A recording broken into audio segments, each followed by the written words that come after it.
Ya, empezamos entonces. Bueno, primero que nada te agradezco Nati por la invitación de poder participar de esta charla. Como tú ya les comentabas a las participantes, la idea es poder conversar sobre neurodesarrollo, cognición, vínculo y su relación con la lactancia.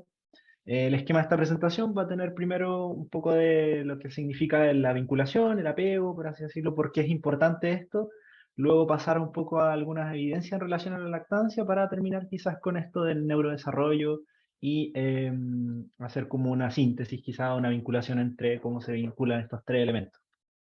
Además está decir, cualquier duda, comentario, pregúntenos, estamos para eso. Em, Primero, quería partir presentándoles esta imagen, o este experimento en realidad. No sé si lo conocen, no sé, Nati, si vamos a hacer las preguntas al final o pueden participar igual por el tema de la grabación, da lo mismo. Sí, a medida que vayan saliendo. Si hay algo más Ah, ya. personal, quizás que quieran resolver, lo Ah, pues. podemos dejar para el final. Ah, genial. No sé si lo conocen, eh, si les suena, si lo han visto, No, en realidad no. ¿no? Ya. Este experimento es súper interesante, igual es un poco fuerte, por así decirlo. Es el experimento de la cara fija o de la cara quieta, por así decirlo. ¿Qué buscaron los investigadores con esto? Es ver cómo reaccionaban los bebés hacia la vinculación con sus madres o con sus cuidadores, y ver qué hacían, ver cómo respondían hacia una interacción más amorosa, por así decirlo, y por otro lado hacia una interacción fría o distante. Entonces, como pueden ver en las imágenes, las primeras secuencias, no sé si se ve el mouse, supongo que sí. Las primeras secuencias se ve que la mamá está jugando con su bebé. eh, Se ve que la mamá está jugando con su bebé, sonríen, hay un compromiso vincular importante, pero después se le da la instrucción a la mamá ella se gira, de hecho está el video en YouTube, lo pueden buscar, se gira y se le da la instrucción de poner cara de póker, por así decirlo. Claro, en el momento en que hace eso, en la lámina como del medio, el bebé empieza a buscar su interacción que ya habían tenido previamente. Empieza a apuntar, empieza a llamarla, empieza a gritar.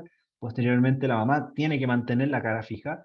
El bebé empieza a irritarse, empieza a llorar y empieza a explorar, o empieza a explotar, mejor dicho, cada uno de los recursos que tiene, recursos comunicativos, para poder nuevamente encarrilar a la madre hacia la vinculación y hacia el juego que estaban teniendo. Llega un momento de mucha frustración, obviamente todo esto en un ambiente controlado de laboratorio, no por eso deja de ser un poquito, no sé si cruel, pero es impactante verlo.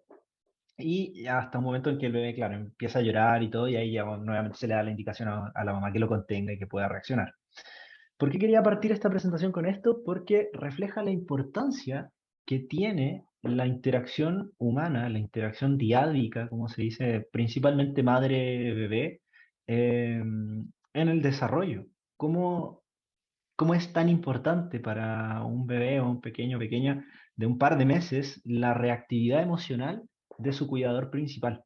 Entonces, por eso quería proponer esta investigación porque nos permite introducir un poco este tema, pensando en que la lactancia, contextualizándolo en relación a esta charla, de lo que nos convoca la lactancia, es un momento único de interacción humana, de interacción diádica entre el bebé y su madre, y es una interacción de oportunidad tremenda, no solamente por lo importante que es la lactancia como fórmula en sí misma, sino también por la vinculación que se puede generar ahí y el desarrollo que esto puede tener, como vamos a ir viendo más adelante.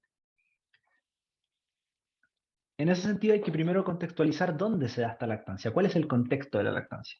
Hay investigadores, principalmente teóricos, que dicen que hay un contexto de exterogestación. No sé si lo habían escuchado alguna vez, pero ¿qué consiste esto? Por ejemplo, realiza la comparación entre el mamífero más cercano a nosotros, en términos genéticos, que serían los chimpancés, los grandes primates, y se realiza la comparación en relación a los centímetros cúbicos o al volumen cúbico del cerebro al momento del parto y en relación a la vida adulta. Como podemos ver en las imágenes de arriba, al momento del nacimiento, el volumen cerebral y el volumen del cráneo, por así decirlo, la circunferencia craneana, en el chimpancé es absolutamente factible de que pueda pasar por el canal de parto y no hay problema en eso. Y en la vida adulta, este crecimiento tampoco es tan grande. no es tan exponencial y no habría problema, no hay un cambio drástico en relación al volumen que hay entre el nacimiento y la vida adulta. Pero en comparación al humano, podemos ver que en el nacimiento ya el volumen cúbico es muy grande y eso genera, no complicaciones, pero genera que el parto sea un trabajo sea algo en lo cual hay que implicarse activamente. No digo que en el chimpancé no ocurra, nunca he visto un parto de un chimpancé, pero obviamente debe ocurrir así. Em, pero de todas maneras hay una exigencia mayor en relación a la tensión mecánica que se produce en los seres humanos. Ahora, ¿cómo entra este concepto de exterogestación? En el momento en que podemos comparar el volumen cerebral cúbico, volumen del cerebro al nacimiento y en comparación a la vida adulta en el humano, podemos ver que se dispara enormemente y el crecimiento es significativo, lo cual obviamente no podría pasar por el canal de parto. Entonces, por eso se habla de exterogestación, en el sentido de que al momento del nacimiento todavía el ser humano no está listo para enfrentar todas las condiciones ambientales eh, o que requiere, o todos los desafíos que requiere la sobrevivencia, como sí pueden ser en otros animales, otros mamíferos. Hay algunos que salen caminando, hay algunos que no tienen mayores problemas. Los bebés requieren de sus cuidadores principales para poder desarrollarse. Entonces, en la exterogestación ocurre eso, y dicen que aproximadamente 18, incluso 24 meses, hay algunos que tienen 12 meses, dicen entre 12 y 24 meses se produce esta gestación externa. ¿Qué quiere decir esto? Que es el momento en cual los bebés requieren de todos nuestros cuidados, de alimentación, de cobijo, de cariño, de afecto, de calor, para poder tener una madurez cerebral apropiada. Por eso se habla de esto, gestación externa, por así decirlo. O sea, la gestación no termina solamente con el parto, sino que pareciera ser que continúa en este periodo crítico, donde además ocurre por ejemplo, obviamente además del crecimiento del volumen cerebral, la mielinización. ¿Qué sería esto? Que es la conectividad dentro de las distintas áreas del cerebro, porque el cerebro no funciona como algunas veces se nos vende, no funciona como segmentos, no es que exista el hemisferio derecho e izquierdo, o sea, obviamente existen, pero no funcionan aparte, funcionan como un todo. Y para que funcionen como un todo, es sumamente necesario tener la mielinización que permite la conectividad entre las distintas áreas. La mielina es como una proteína, por así decirlo, que rodea las neuronas y que permite poder tener estos patrones de conectividad. Entonces podemos ver aquí cómo se va mielinizando el cerebro desde el mes de vida. Claro, el primero en el recuadro A está un niño de un mes, si no me equivoco. Ah, no, el nacimiento, perdón. Después de un mes, después una niña de 3 meses, después de 14 meses y al final de 2 años. Podemos ver cómo le aumenta la sustancia blanca, donde se ve principalmente en la gráfica E, en el cuerpo calloso, que es la sustancia blanca por antonomasia, por así decirlo, que conecta ambos hemisferios y permite poder tener respuestas mucho más coherentes con el mundo. Entonces, por eso es súper importante este ambiente, y por eso quería contextualizarlo, porque la lactancia se da en este ambiente, se da en este contexto. ¿Y qué hace la lactancia? ¿Por qué es tan importante? Quería poner este ejemplo que tiene que ver con otro elemento, y quería señalar que, bueno, generalmente se dice cuando nacen, o quizás antiguamente se decía cuando nacían las crías humanas, mamita, mamita, tiene que hacer el apego, le decían. ¿Y qué era el apego? ¿Qué se entendía como el apego? Esta instancia única de contacto posterior al nacimiento, que sí, obviamente se juega un rol importante de vinculación ahí, pero el apego es un proceso, un sistema relacional, el cual eh, se trabaja continuamente durante todo el desarrollo de vida de los primeros años, por así decirlo. Entonces, es importante entender como el apego como un sistema de regulación homeostática. ¿Qué quiere decir esto? Que mantiene un equilibrio dentro del desarrollo, como ya vimos, dentro del neurodesarrollo, y la lactancia, por eso les decía, juega un rol importantísimo en esto, porque la lactancia es todo en los primeros momentos, cuando se logra efectivamente. Es alimentación, es cobijo, es calor, es cariño, es afecto, es contacto, es olor. Tiene muchas inputs sensoriales para un bebé o una cría que está recién enfrentando el mundo. Entonces es su mecanismo de poder vincularse con el mundo. No olvidemos que antes, in útero, el mecanismo de vinculación y poder recibir la gran mayoría de cosas es la placenta. Entonces es una vinculación directa con lo que la mamá consume, con lo que la mamá ingiere, etcétera, etcétera.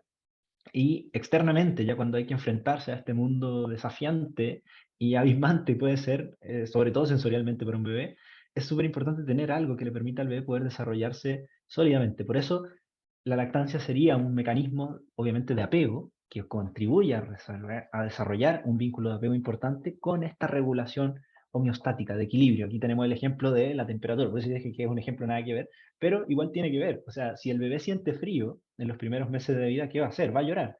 ¿Pero va a llorar por nada? No, pues va a llorar porque necesita que lo ayuden, necesita entrar en calor. Obviamente no puede decir, tengo frío, mamá, puedes taparme, puedes ponerme calcetines, puedes, no sé, prender la estufa, ¿cachai? No, pero sí experimenta una sensación, sabe que algo pasa, no sabe qué hacer, no sabe muy bien qué pasa, pero sabe que hay algo que está ahí para responder, que en este caso es su vínculo primario, puede ser la madre o no, pero si es que está la madre y es que está la lactancia, es algún mecanismo sumamente importante en poder autorregular eso, porque va a tener una respuesta inmediata.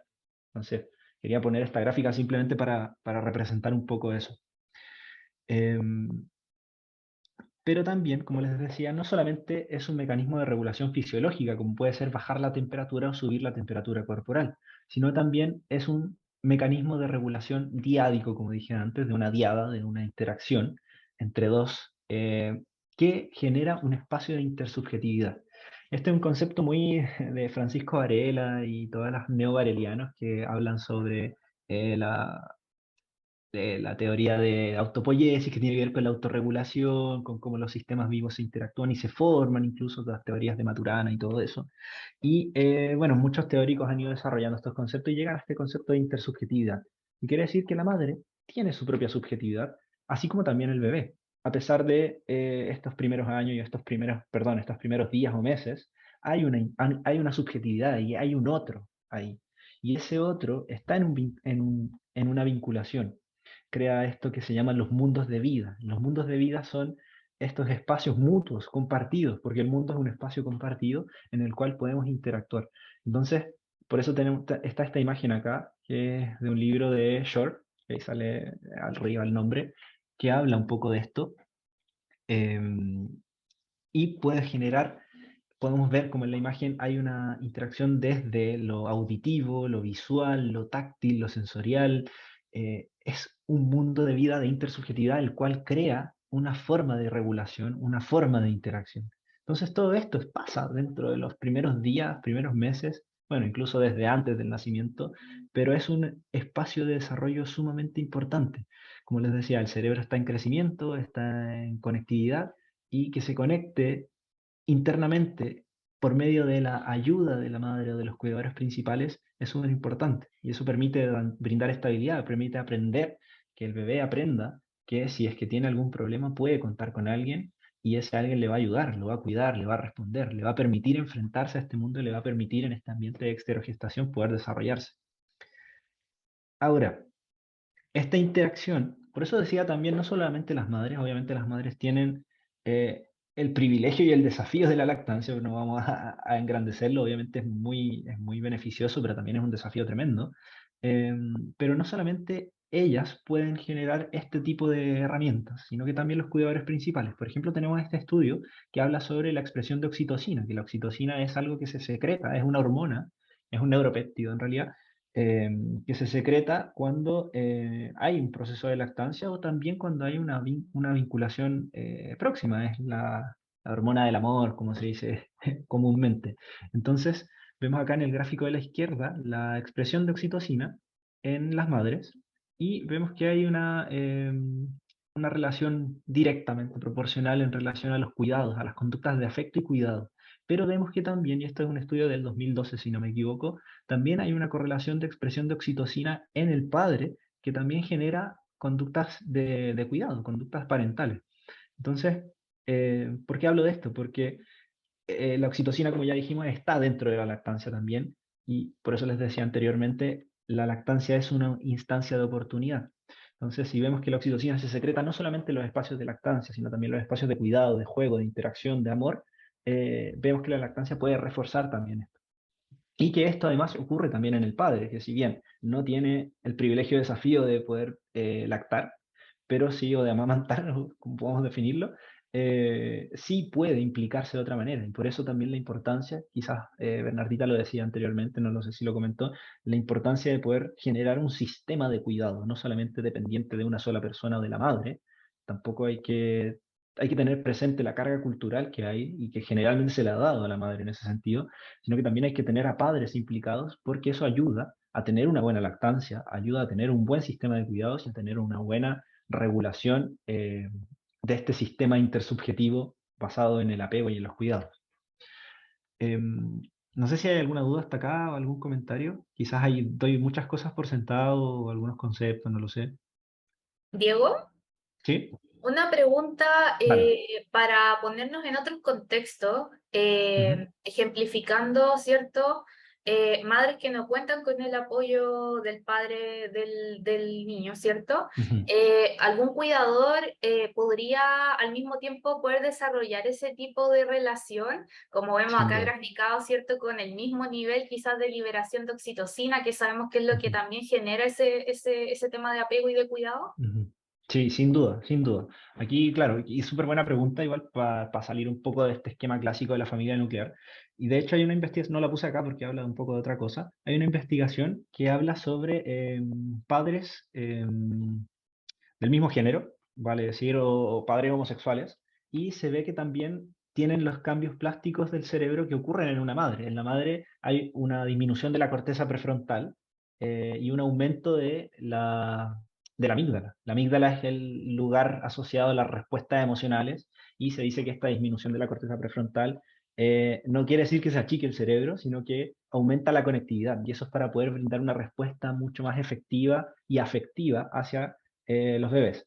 Y se observó que en padres homosexuales eso también ocurre, y que fue un estudio con resonancia magnética funcional.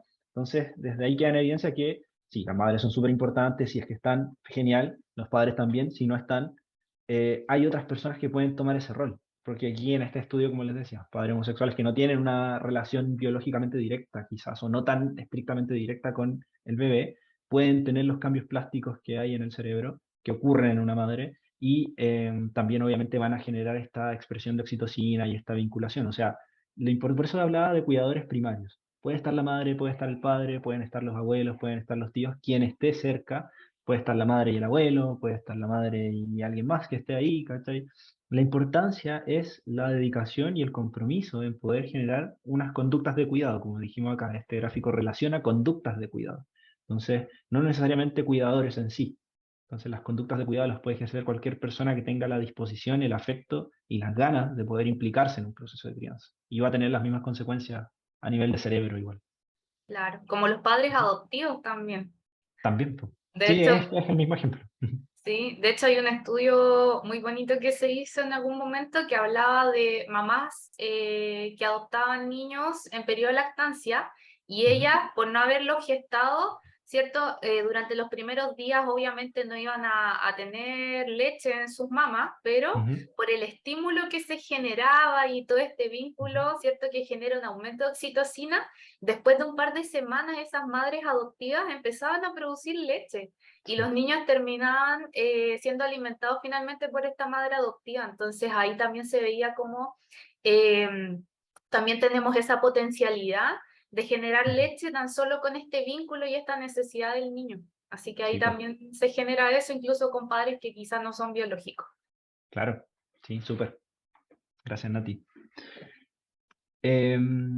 Y ahora, bueno, ya tenemos este contexto, tenemos la importancia que tiene que ver el apego y la intersubjetividad en este mundo de vida que se genera en la interacción.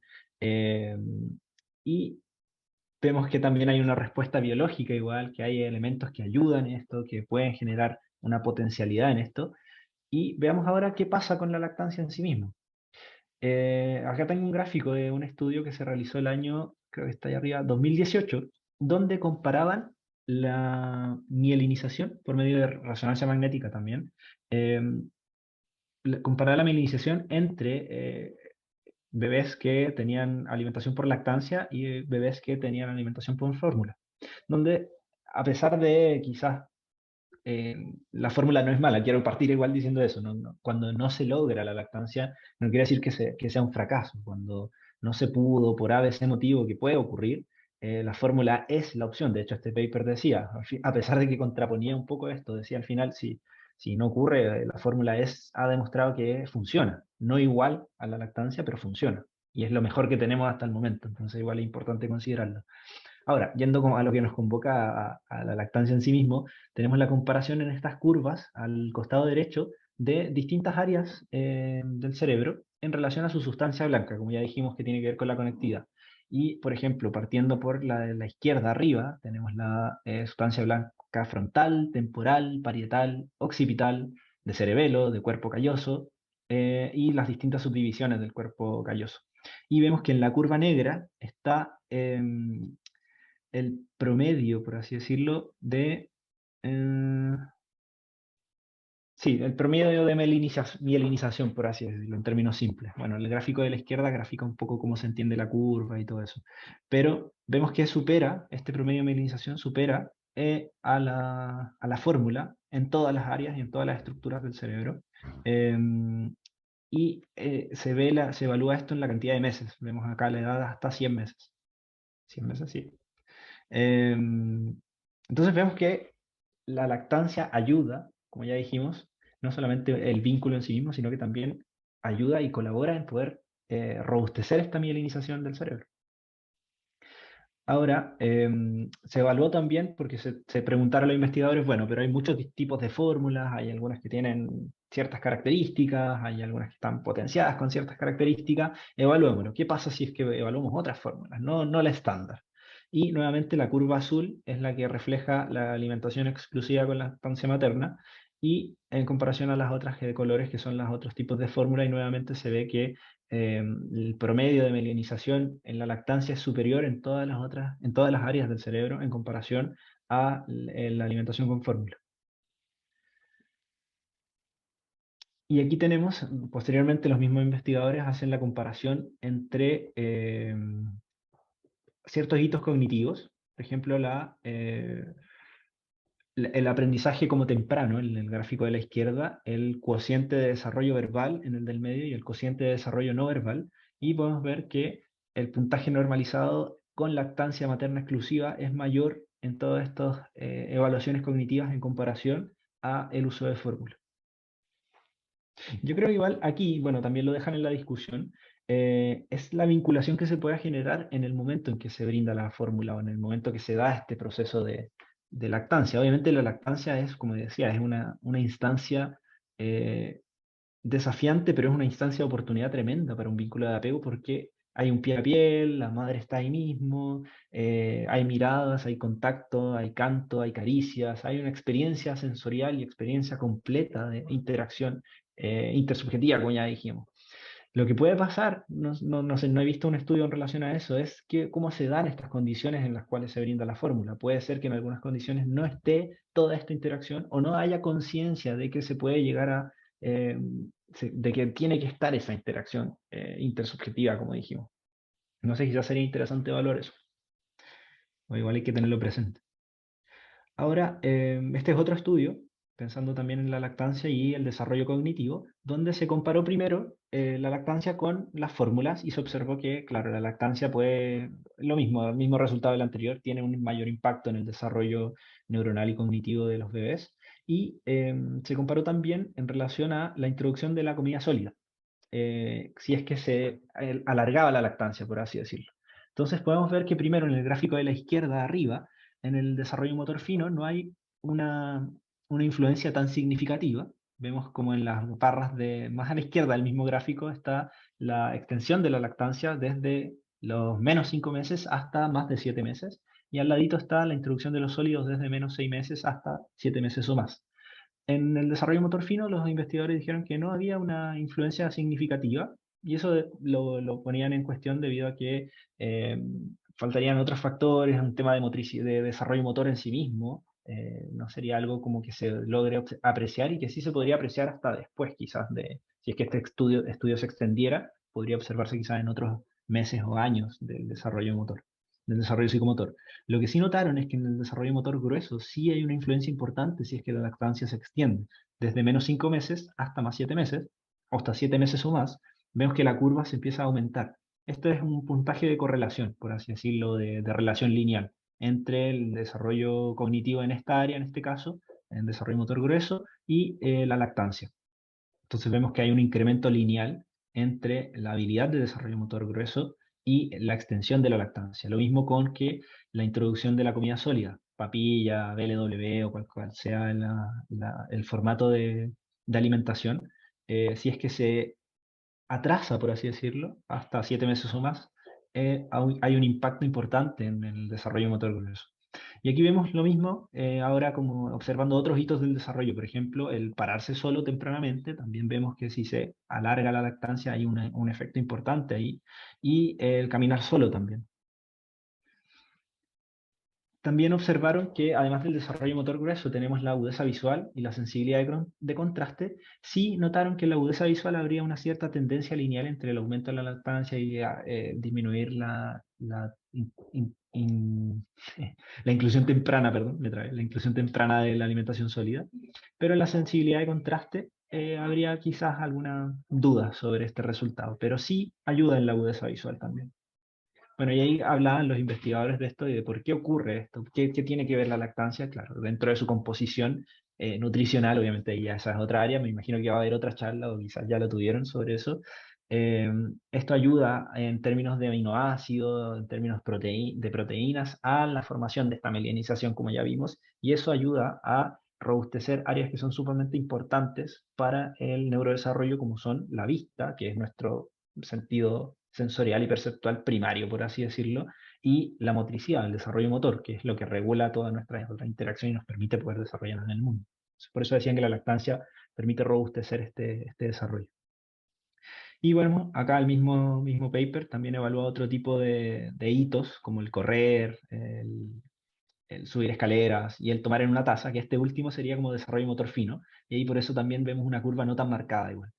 Pero claro, en correr o subir escaleras sí vemos que extender la lactancia durante este periodo ayuda a que los niños puedan tener, o a los bebés puedan tener, un mejor desarrollo motor grueso. Obviamente esto no se evalúa a los 7 meses, se evalúa hasta los 2 años de edad de los bebés, para que se entienda bien. Entonces, eso, lo que quería como ya decir, ya cerrando un poco este espacio, es que los 2 primeros años de vida son años esenciales y es como comúnmente reconocido eso, que aumenta el volumen cerebral, aumenta la conectividad neuronal y se desarrolla prácticamente el 80% de lo que es nuestra estructura cerebral adulta. O sea, ya del segundo al tercer año es el otro 10% y ahí vamos restándonos lo que nos queda. Nosotros que ya somos más años ya vamos de vuelta. Pero la importancia de estos primeros 2 años, 3 años es sumamente relevante.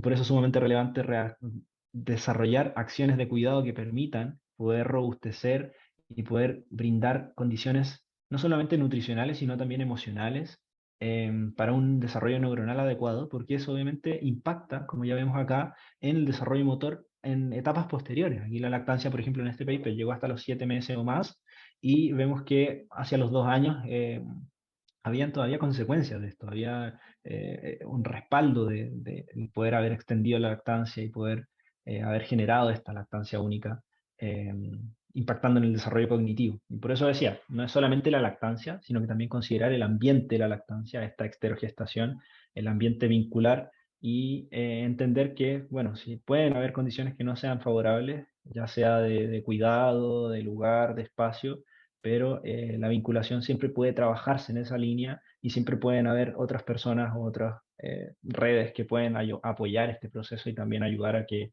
eh, el vínculo y la lactancia sea lo más saludable posible para todos, no solamente para el bebé, también es importante considerar eso, que me imagino que la Berni ya les comentaba un poco de eso anteriormente. Así que eso, no sé si hay dudas, comentarios.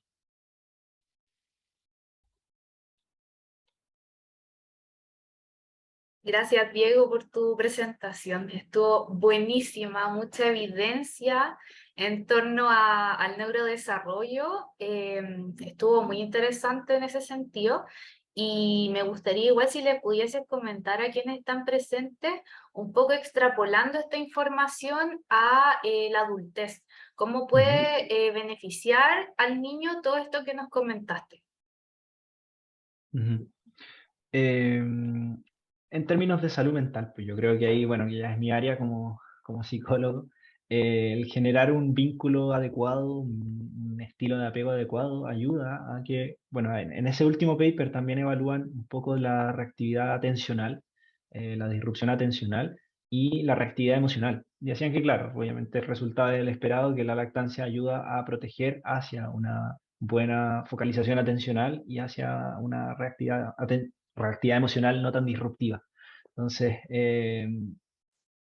como decía, la lactancia ayuda a eso por sus propias condiciones de la fórmula en sí misma, de la sustancia en sí misma, pero también es la interacción lo que ayuda a eso. También es una parte importantísima que se da privilegiadamente dentro del contexto de lactancia. Entonces, tener estas condiciones, tener este ambiente de experogestación logrado adecuadamente, donde respondemos a las necesidades de los bebés, ayuda a que el bebé sea una persona segura a futuro, que pueda confiar en sus capacidades, que pueda confiar en que en decir, pucha, si me siento mal, va a haber alguien que me pueda ayudar o va a ocurrir algo que me va a hacer sentir bien. Y en la medida en que los niños y niñas o niñas van creciendo, eso genera la autoestima, genera la base o genera el cimiento para tener un neurodesarrollo adecuado y una cognición adecuada. Aquí vimos como en habilidades motoras gruesas, por ejemplo, en vínculo, en desarrollo emocional y en atención, y en reactividad visual, por ejemplo, que son obviamente etapas del desarrollo primario, se genera una respuesta importante, se genera una respuesta significativa en incluir este tipo de elementos, pero posteriormente es el lenguaje, es el desarrollo ejecutivo, es la planificación, es el poder generar metas, el poder entenderse a uno mismo, entender la socialización, la interacción con los otros. Entonces todo eso va impactando. O sea, estos primeros años de vida son vitales para eso, para que los niños, niñas y niñas puedan tener un espacio de confianza y de seguridad tanto en el mundo como consigo mismo. Y eso obviamente impacta en poder generar trastornos de salud mental, si es que no ocurre. O sea, trastornos depresivos, ansiosos, porque claro, tiene que ver con la autorregulación, por eso ponía este monito de la temperatura, que es un ejemplo de esta regulación homeostática, pero claro, el estrés o por ejemplo los trastornos ansiosos tienen que ver con una desregulación en el sistema adrenérgico, noradrenérgico, de cómo yo respondo ante el estrés, cómo yo puedo regularme ante el estrés. Entonces, claro, eh, en la vida adulta, en la infancia, adolescencia y adultez, sin duda que tiene impacto. No digo que sentencie a alguien o lo lleve a alguien a ser Einstein, pero tiene una influencia importante tenerlo presente en estos momentos. Súper, Diego. Y qué bueno ese tema también que tomas, que es cómo interactúa este individuo, ¿cierto? Que Ujú, también se ve influenciado por esta primera interacción que tiene, ¿cierto? Con sus cuidadores, que es muy ujú, importante porque puede, ¿cierto? Repercutir, como tú dices, no sentenciándolo, pero sí repercutir claro, quizás más adelante.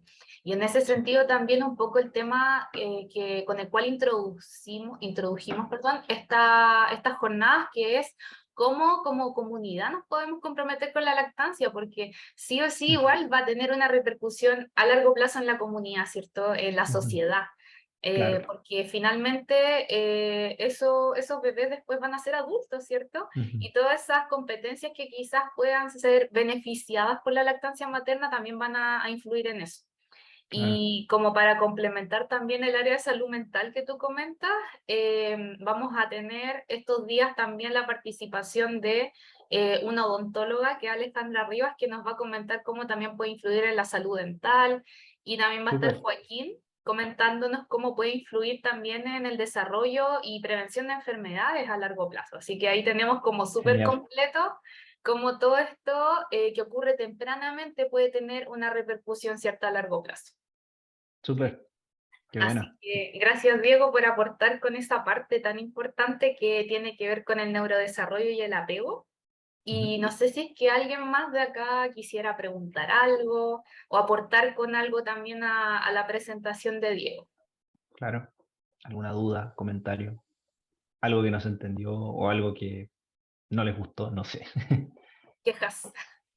quejas, A mí me gustó sugerencias. mucho el tema y me hacía mucha relación con un video que está en YouTube, que es un experimento que vi Ujú, donde mostraban el efecto de la privación emocional en los bebés y ya, hacían una comparación entre bebés que habían tenido como un hogar como, ¿cómo decirlo? Así como saludable, y otros bebés que habían sido como privados, separados de sus padres, o que han pasado por casas de acogida, y se mostraba cómo eran distintos, la interacción que había con el ambiente, como el jugar con, no sé, unos cubitos que le ponían adelante.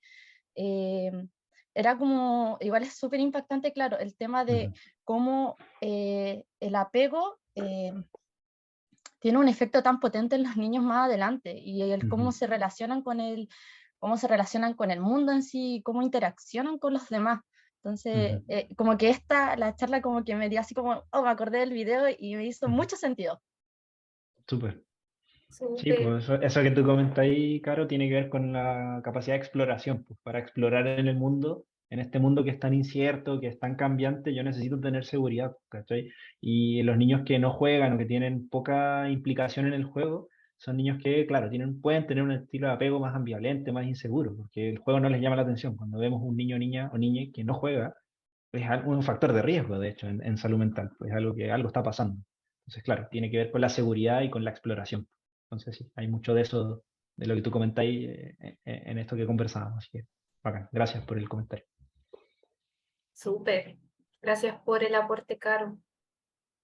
Así ¿Alguien que, más? No sé. No sé si hay alguna otra duda o algo más. ¿No? de todas formas, ahí, Diego, si es que nos llegase alguna duda de las personas que revisan después el material, te la hacemos llegar. Súper. Genial.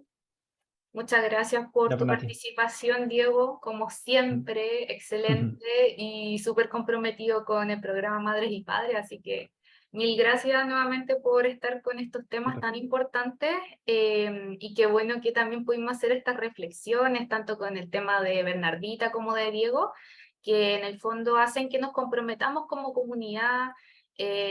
Algunos de ustedes que estudian también alguna carrera de salud, es súper importante porque es transversal este tema, no es como solo de psicólogos, solo de matronas, solo de enfermeras, sino que en verdad todos quienes estamos en el fondo, en el contexto del cuidado de otros, es muy importante que contemos con estas herramientas y que también podamos tener ciertas nociones de que en el fondo, ¿cuándo podemos, cierto, sugerir, de qué forma, y también entender este contexto tan diverso en el cual transitan las madres que están amamantando, en la cual transitan los niños, estos contextos tan adversos de repente, ¿cierto? Y cómo pueden influir también más adelante en su salud, en sus diferentes aspectos. Ahora hablamos harto de salud mental, pero también ayer hablamos de nutrición, ¿cierto? Otro día vamos a hablar sobre la salud dental, la salud física y así. Así que entender que es un área muy, muy diversa, multifactorial, como todo en la vida. Así que por eso la idea de esta jornada de hacerlas con diferentes profesionales. Así que los invitamos, las y los invitamos a que sigan estos días con nuestras charlas. Y nuevamente muchas gracias, Diego. Súper. Que Gracias a tengan ti. un bonito día. Vale, igual. Chao, chao. Chao a todos.